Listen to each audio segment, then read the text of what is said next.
I say, if you speak Yiddish, you can get along wherever you are. And I've had great success in different countries speaking Yiddish.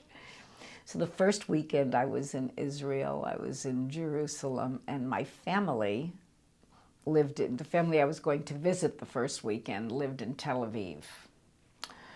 Well, I wanted to do just what all the other students and get on a bus or hitchhike or whatever. No. I was coming to, from America, and I had to be picked up. So they sent a sharut, to pick me up. I get in this car, sharut, and the man starts speaking to me in Hebrew, and I said, "Ani lo medaber ivrit." I don't speak really Hebrew. He says, "Lo?" And I said, "Ich red Yiddish." And he turns around, and I'm 19 years old at this time, 19, maybe 20. He turns around, and he said, "How does a young woman," and he speaks to me back in Yiddish, "how does a young woman like you speak Yiddish?"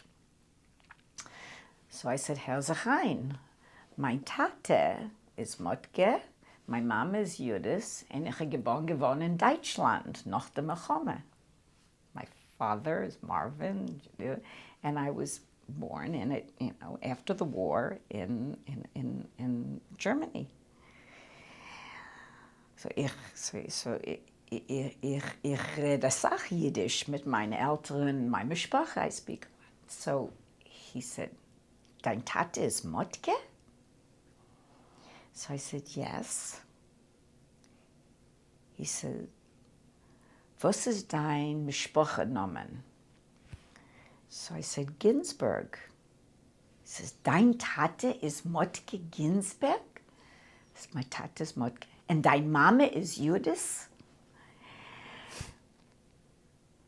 He survived the war with my father, and he didn't know my father was alive. I mean, they afterwards, they couldn't find each other, and it was through me speaking Yiddish that I was able to connect them. Had I not spoken Yiddish, the conversation would not have gone in that direction. So it was a very joyous, and then of course we continued to speak Yiddish.